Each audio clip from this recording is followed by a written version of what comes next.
สวัสดีครับท่านผู้ชมสงคราม3วันมันกลายเป็น4ปีแห่งความล้มเหลวในการทำสงครามของรัสเซียสถานการณ์ปัจจุบันมอสโกกำลังสูดอากาศสงครามจากที่เคยคิดว่ามันจะจบลงในสัปดาห์แรกเลยครับตอนนี้กรุงมอสโกกำลังเผชิญกับความท้าทายของยูเครนไม่เพียงแต่ชีวิตของประเทศหนึ่งเท่านั้นท่านผู้ชมครับมันยังเปิดโปงความเปราะบางของระบบการปกครองเผด็จการรัสเซียจากเท่าฐานของเคียฟนี่เลยครับไปสู่ควันที่ปกคลุมกรุงเคมรินความแข็งแกร่งและความกล้าหาญทำให้ยูเครนนี่เลยครับกำลังยังอยู่ในเส้นทางแห่งชัยชนะท่านผู้ชมครับคืนร้อนระอุในนครเซนต์ปีเตอร์สเบิร์กนี่แหละครับมันกลับมาอีกครั้งภายหลังมันเคยรุ่มร้อน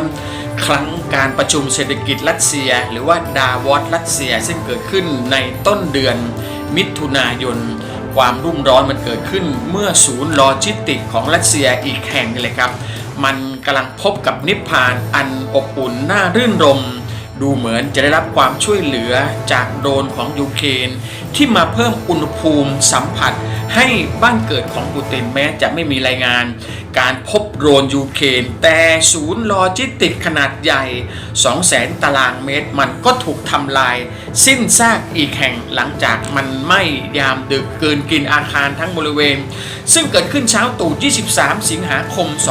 2026 ห่างกันไม่ถึง 24 ชั่วโมงหลังจากการเปิดตัวปฐมฤกษ์โจมตีศูนย์โลจิสติกโอโซนแห่งแรกที่ซามาร่าท่านผู้ชมครับมันทำให้คู่แข่งโลจิสติกไวเบอรี่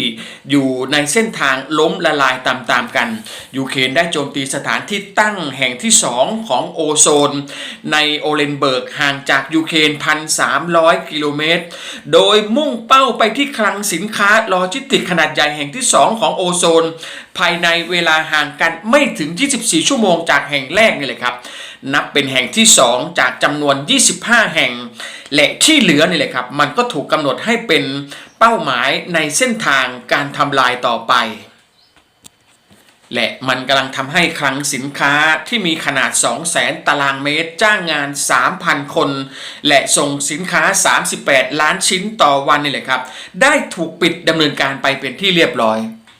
นอกจากนี้ท่านผู้ชมครับในพื้นที่บริเวณที่อยู่ใกล้เคียงกันตรงข้ามกันกับศูนย์โอโซนแห่งนี้มันก็เกิดเหตุเพลิงไหม้ครั้งใหญ่ต่อโกดังสินค้าแห่งหนึ่งในนครอุตสาหกรรมเขตอุตสาหกรรมอิโซรานะครับที่เมืองคาปิโนใกล้กับเซนต์ปีเตอร์สเบิร์กเนี่ยครับหลังการโจมตีด้วยโดรนของยูเครนเขตอุตสาหกรรมแห่งนี้เป็นที่ตั้งของโรงงานวิศวกรรมหนักหลายแห่งเป็นโรงงานโลหะแปรรูปโลหะรวมถึงโรงงานผลิตอุปกรณ์สำหรับอุตสาหกรรมพลังงานและนิวเคลียร์สำคัญของรัสเซียพื้นที่ดังกล่าวท่านผู้ชมครับมันอยู่ตรงข้ามกับศูนย์โลจิสติกโอโซนที่กำลังถูกเพลิงไหม้เลยครับพื้นที่อุตสาหกรรม 80,000 ตารางเมตรนะครับกำลังได้รับความเสียหายเพลิงกำลังลุกโชนเผาไหม้มีรายงานรถดับเพลิง65 คันนี่แหละครับเจ้าหน้าที่ฉุกเฉิน217 คนกำลังร่วมกันปฏิบัติการนะครับซึ่งดูเหมือนเหตุการณ์นี่แหละครับเพลิงที่มันลุกไหม้ขนาดใหญ่นี่แหละครับมันกำลังอยู่ในเหตุการณ์ที่กำลังเป็นเป้าหมายของการโจมตีของโดรนยูเครนครั้งล่าสุด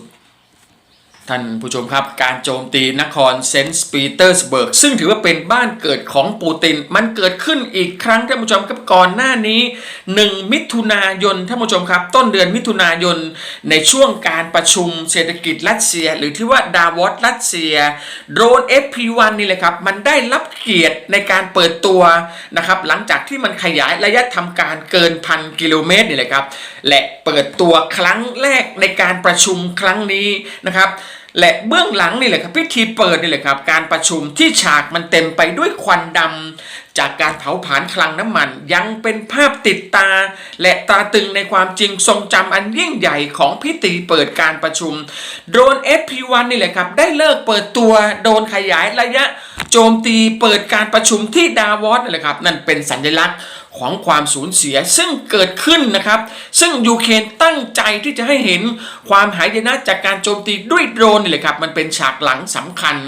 ของการประชุมเศรษฐกิจรัสเซียและสำหรับเช้าวันนี้ท่านผู้ชมครับ24 สิงหาคม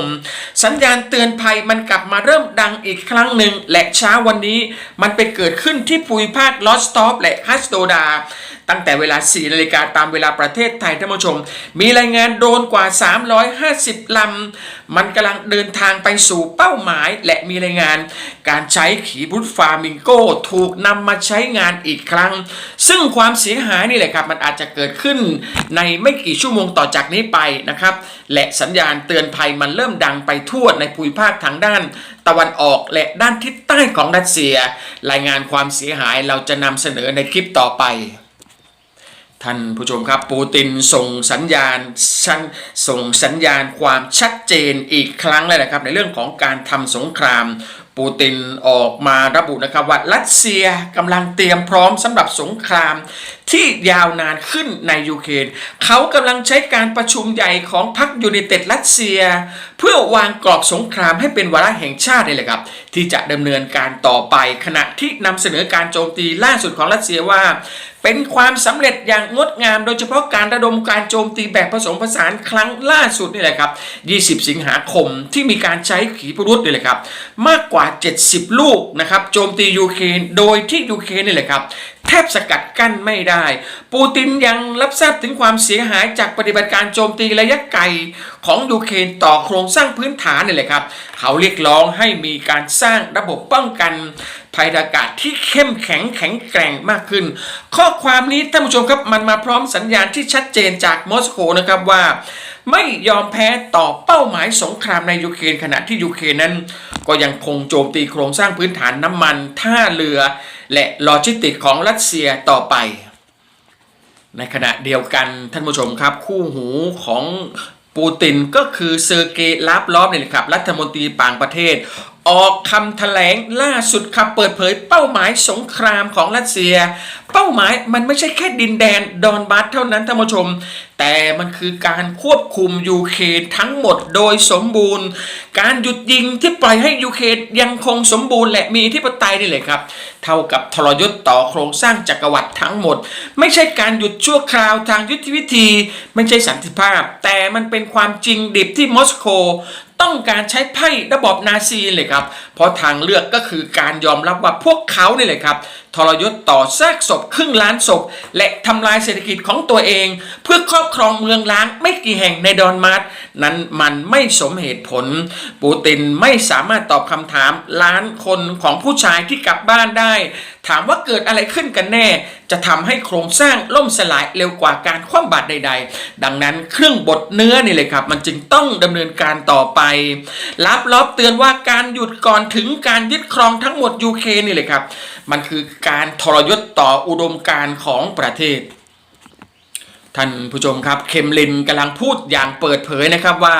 การหยุดสงครามโดยไม่ทำลายอธิปไตยของยูเครนนี่แหละครับมันจะเป็นการทรยศต่อบรรพบุรุษของรัสเซียนั่นคือสาระสำคัญของข้อความที่เซอร์เกย์ลาฟลอฟและปูตินนี่แหละครับส่งมอบให้ในการให้สัมภาษณ์กับสื่อของรัสเซียเขาปฏิเสธการหยุดยิงตามแนวรบปัจจุบันโดยอ้างว่าการอนุญาตให้รัฐบาลยูเครนยังอยู่ต่อไปนี่แหละครับมันเป็นการทรยศต่อความทรงจำของรัสเซียที่ต่อสู้กับนาซีเยอรมันสรุปความต้องการของรัสเซียชัดๆก็คือสันติภาพนี่แหละครับเป็นสิ่งที่ยอมรับไม่ได้ตราบใดที่ยูเครนยังคงเป็นอิสระยังคงอยู่รอดนั่นหมายความว่าต่อจากนี้ไปท่านผู้ชมครับลืมเรื่องหยุดยิงและสันติภาพไปได้เลยความเคลื่อนไหวของทั้งปูตินและลาฟลอฟที่เกิดขึ้นพร้อมกันนี่แหละครับก่อนการเลือกตั้งสภาดูมากลางเดือนกันยายนมันจึงดูเหมือนยิ่งใหญ่ห้าวหาญนะครับท่ามกลางความเดือดร้อนของประชาชนจากวิกฤตน้ำมันและควันไฟสงคราม ที่ตอนนี้มันเดินทางมาถึงหน้าบ้านของประชาชนลาวชาวรัสเซียทุกภูมิภาคทุกแคว้นเลยแหละครับสัญญาณความเคลื่อนไหวของปูตินและลับล้อมนี่แหละครับดูเหมือนมันกำลังส่งสัญญาณต่อการเลือกตั้งที่กำลังจะเกิดขึ้นสัญญาณที่เกิดขึ้นนี่แหละครับที่ปลุกความฮึกเหิมความรักชาติการทำสงครามเป้าหมายก็คือการทำให้คะแนนเสียงในการเลือกตั้งนี่แหละครับที่พรรคนะครับยูไนเต็ดรัสเซียยังจะคงครองความอำนาจครองที่นั่งในสภาต่อไปและนั่นหมายมันจะกลายเป็นอานัตสัญญาณสำคัญที่รัสเซียปูตินจะนำมาใช้เป็นข้ออ้างว่าสัญญาณที่เกิดขึ้นจากการเลือกตั้งที่ได้รับการเลือกตั้งนี่แหละครับอย่างท่วมท้นมันจะกลายเป็นสัญญาประชาคมที่อนุญาตให้ทั้งเขานะครับปูตินและพรรคนี่แหละครับทำสงครามกับยูเครนต่อไปสถานการณ์ตอนนี้มันก็เลยกลายเป็นสถานการณ์ที่กำลังปลุกไฟสงครามก่อนการเลือกตั้งที่กำลังจะเกิดขึ้นเป้าหมายตอนนี้ชัดเจนเลยนะครับว่าไม่ยุติสงครามเป้าหมายมันก็คือการครอบครองยูเครนทั้งประเทศนี่แหละครับไม่ใช่พื้นที่ใดที่หนึ่งหรือเฉพาะที่ดอนบาสเท่านั้นร่วมแสดงความคิดเห็นผ่านช่องทางคอมเมนต์ด้านล่างได้เลยครับ